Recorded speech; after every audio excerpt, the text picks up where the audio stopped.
Maray na aga po giraray sa Indugabos. Lalo na sa ating mga mami dyan na talagang bising-busy na naman sa paghahanda ng mga lulutuin para sa pagkain ng ating mga anak. Yun naman talaga ang araw-araw na ginagawa nating mga mami. For today's video ay ituturo ko sa inyo kung ano nga ba ang aking sikreto sa pagluluto ng malambot at masarap na octopus. Turo din ito sa amin ng aming tatay kaya isi-share ko naman sa inyo.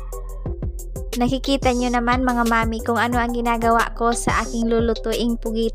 Pinupukpuk ko ito ng paulit-ulit hanggang sa lumambot itong ating pugita. Pagkatapos, uhugasan ko ito para maging malinis na. Ilinagay ko na rin ito sa kawali at Tatakpan natin ito at isasalang na sa apoy. Hindi na rin natin ito kailangan tubigan. Hihintayin nating maluto ang ating pugita sa sarili niyang tubig. Pinakulo ko ng mga kalahating oras hanggang sa mawala ang kanyang sabaw. Pag wala ng sabaw, isasalin natin ito sa plato at hayaan nating lumamig ang ating pugita. Siguraduhin muna natin na malamig na bago nating gayatin. Siyempre para iwas din tayo sa paso. At ang ating kutsilyo hindi rin natin pwedeng gamitin sa mainit. Sisira kasi ito pag mainit pa ang ating ginagayat. Maliliit lang pala ang pagkagayat natin ng ating pugita. Ready na nga itong ating mga ingredients sa pagluluto nitong ating pugita. Ang luto nga pala natin ay adobo sa gata. Ang ating mga ingredients, mayroon tayong sibuyas, bawang, luya, gata at syempre ang ating pugita. Sinimulan ko na nga ang paggisa nitong ating pugita. Una kong nilagay dito ay ang bawang, sinunod ko ang luya at ang sibuyas.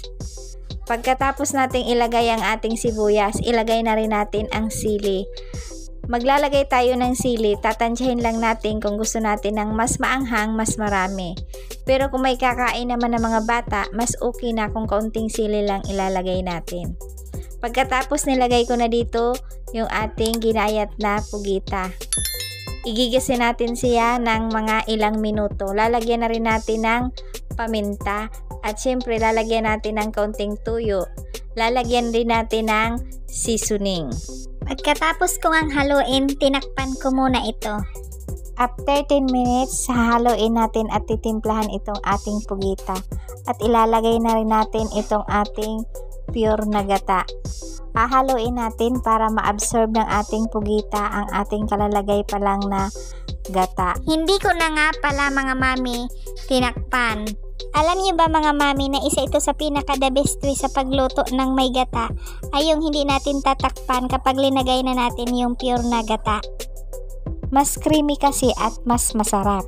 Luto na nga itong ating pugita kaya isinaling ko na ito sa plato. Talaga namang napakabango itong ating niluto mga mami. At syempre ready na naman kumain ang mga kasama ko dito sa bahay na talaga namang kanina pa silang pakam na pakam sa amoy ng ating nilulutong pugita.